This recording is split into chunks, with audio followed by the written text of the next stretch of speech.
Información, diálogo y análisis con nuestros invitados.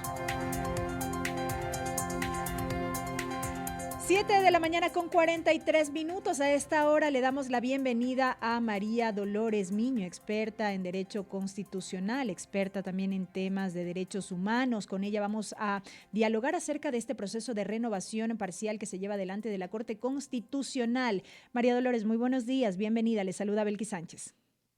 Mi querida Belkis, muchísimas gracias por la invitación. Es siempre un gusto conversar con usted. Qué gusto tenerla también aquí con nosotros. Yo la escuchaba en una entrevista en otro medio de comunicación haciendo referencia a este tema, al proceso de renovación parcial de la Corte Constitucional, y usted decía, este es un concurso del que no se habla, que no se visibiliza tanto, que no tiene tanto eco en lo mediático, porque resulta quizá un poco aburrido respecto de otros procesos de selección o concursos que se llevan adelante en este país. Yo quisiera poner en contexto varios de los aspectos que se han identificado a través del Observatorio de Derechos y Justicia en torno a este concurso, porque hay algunos cuestionamientos hasta llegar al punto en el que nos encontramos, prácticamente ya a poco de conocer quiénes serán los reemplazos de los jueces que deben salir de la Corte.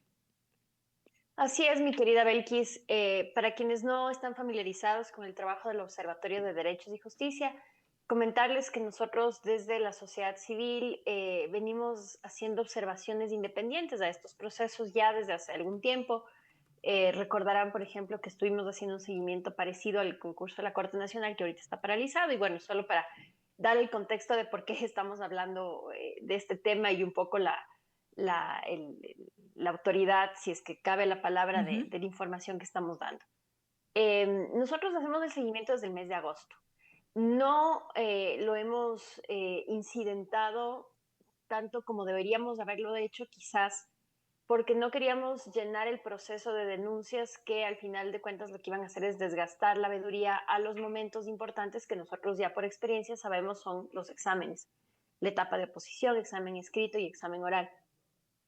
Eh, Sin embargo, el tema, las preocupaciones vienen desde el inicio, mi querida Belkis, y es que, por ejemplo, cuestiones que son fundamentales en un proceso de méritos y oposición, como la conformación de una veeduría, que es algo que nunca se terminó de hacer en este proceso. ¿No hay una veeduría al momento alrededor de este concurso? ¿No existe una veeduría? No solo no hay una veeduría, sino que hay un conflicto alrededor de si existe o no. Se llamó a una veeduría, personas se postularon y luego nunca quedó claro si estas personas que se postularon eran o no veedores, porque hubo aparentemente una discrepancia entre quién o quiénes fueron designados por el Consejo de Participación y luego por la Comisión Calificadora. Y esta cuestión nunca se resolvió y ahora tenemos, y si ustedes siguen en las redes sociales, una cuenta en Twitter que se llama Veeduría, pero es una veeduría cuyo estatus oficial está en controversia. Y de hecho ayer en una entrevista con su colega, el periodista Fausto Yepes, el presidente de la Comisión Calificadora, el señor Juan Izquierdo, el doctor Juan Izquierdo, ante esta pregunta le termina básicamente diciendo a Fausto que en realidad no hay una veeduría y esto es una causal de nulidad del concurso. Pero Entonces, partamos desde un principio, María Dolores. ¿A quién le correspondía la conformación de esta veeduría? Porque entonces ahí radica la veracidad en ese caso o la legitimidad, por así decirlo, de esta instancia. Ese es un tema de discusión. Aparentemente, por un lado, en algún momento el Consejo de Participación Ciudadana hace una designación y luego la comisión dice no nos correspondía a nosotros y en realidad hay no mucha claridad en las normas con respecto a quién le correspondía hacer esto. Y entonces un poco el conflicto surge también ante esa opacidad de las normas, ¿no? Pero en todo caso tenía que haberse llegado a una solución, porque un concurso de estos no puede avanzar, por ejemplo, sin una veeduría. Esto por decir una de las primeras cosas. Luego hemos tenido comisionados que han abandonado el proceso. Uno de los comisionados, por ejemplo, no estuvo presente durante evaluaciones orales y entonces ahí nos preguntamos cómo se hicieron las calificaciones, si es que no hay un comisionado presente. Y luego han venido algunas otras cosas. En general, yo creo que, como les decía, es un concurso opaco, es un concurso donde quienes impulsan el proceso, es decir, la comisión calificadora, no tienen ningún interés de que la ciudadanía sepa. Sí, cuando hay incidentes, cuando la ciudadanía empieza a protestar, por ejemplo, a propósito de esto de de los certificados del postulante Terán Suárez, Ujú. sale el presidente a medios de comunicación, un poco les apacigua a los periodistas de una forma bastante lisonjera, pero no nos da muchas respuestas. Y para muestra un botón, por ejemplo, el día de ayer el Consejo de la Judicatura emitió un oficio aclarando el tema del doble certificado de supuesta inhabilidad del postulante Terán Suárez. Manda un oficio y este oficio, como la comisión calificadora no tiene redes sociales y no tiene canales oficiales de comunicación, alegando una supuesta falta de presupuesto, y yo no sé, en realidad sacar una cuenta de Twitter no tiene ningún precio, entonces eso a mí me extraña, pero lo publica esta información relevante para el desarrollo del concurso. El presidente de la comisión calificadora lo publica en su cuenta personal de LinkedIn. Entonces, LinkedIn no es para información pública. En LinkedIn no se discute información Ujú. pública. LinkedIn es un espacio de comunicación corporativa, ejecutiva y profesional. Y era la cuenta personal de Juan Izquierdo. Entonces, este es el nivel de desprolijidad que nosotros decimos, no se han preocupado ni siquiera por hacer una cuenta de comunicación oficial.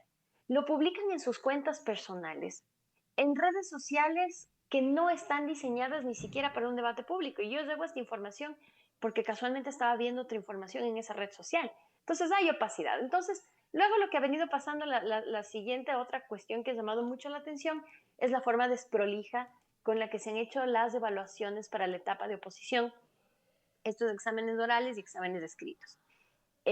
Cuando se revisan los exámenes, las preguntas, y luego cómo los postulantes solicitan las recalificaciones, lo que vemos es que no hay ni siquiera una claridad en los conceptos de la comisión para elaborar las preguntas. Tanto es así que hay postulantes, como el caso de la doctora Pamela Aguirre, que le dice a la comisión, yo cumplí con los rubros, y aquí está la prueba, Ujú.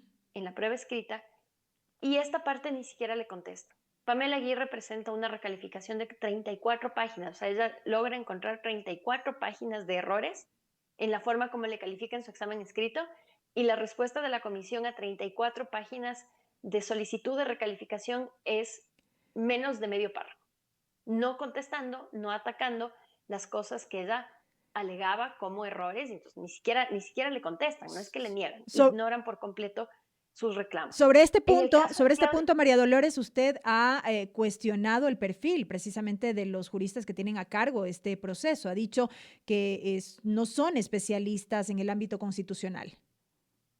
en cuanto a la comisión, y yo insisto con esto, o sea, yo puedo ser una muy buena constitucionalista, una muy buena internacionalista, pero yo no voy a poder estar haciendo cosas muy brillantes en temas de derecho regulatorio.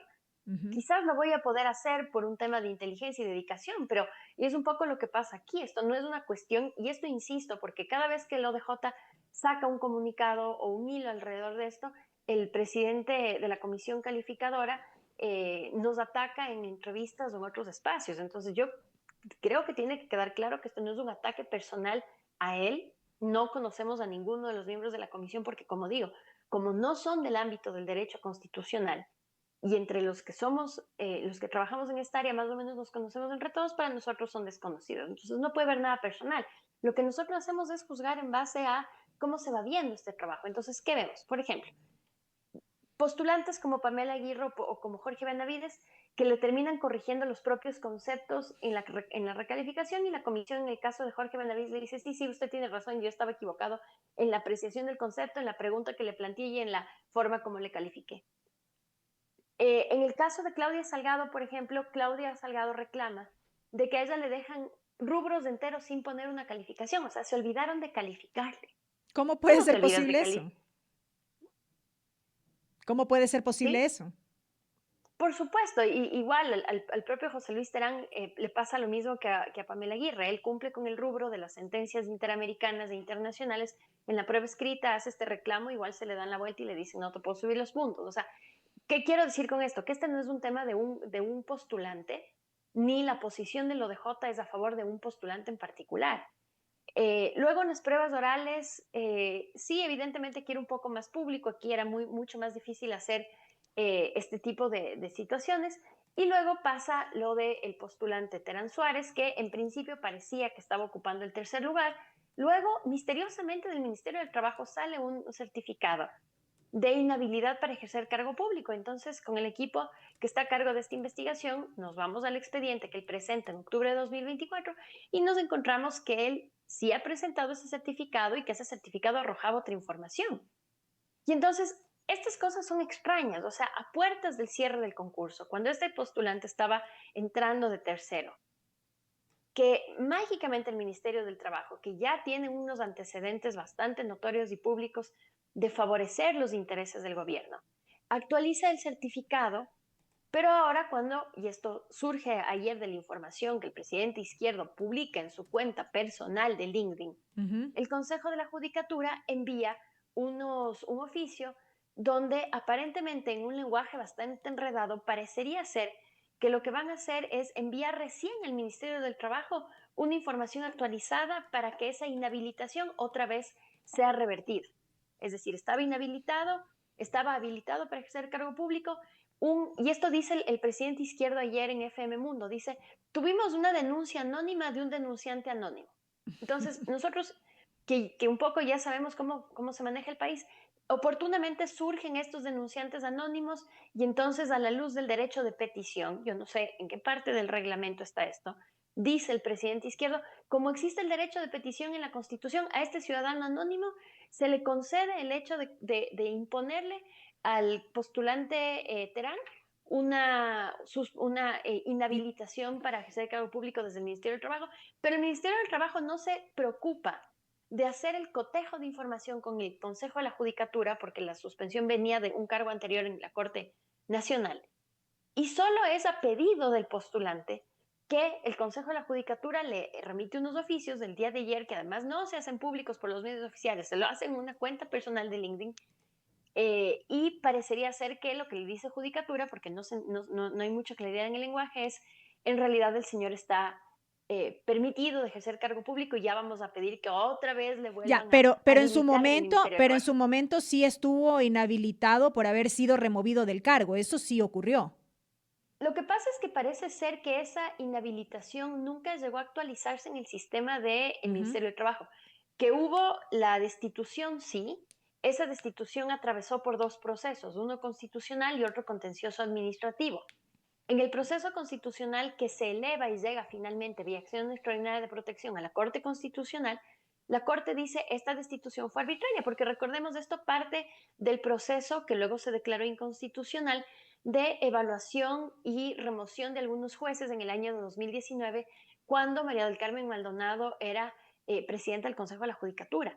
Recordemos que se presentó una acción de inconstitucionalidad sobre esto, que creo que en apenas del año 2012 se resuelve, la Corte Constitucional dice, sí, efectivamente esto fue inconstitucional. Ujú. Entonces, en este contexto ocurre la destitución del postulante Terán Suárez. Entonces, él hace todo un proceso, la Corte Constitucional le da la razón, en el sistema de justicia ordinario, contencioso administrativo, me parece que también ocurre lo propio.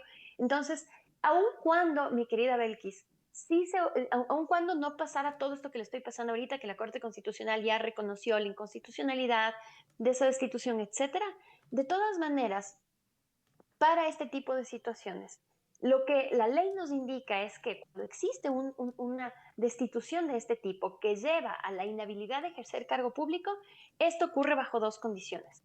Que esa inhabilitación no puede permanecer por más de 2 años. Correcto. Es decir, desde que ocurre la inhabilitación, 2 años en adelante, pero No, a partir de esos 2 años él puede volver a ejercer funciones públicas.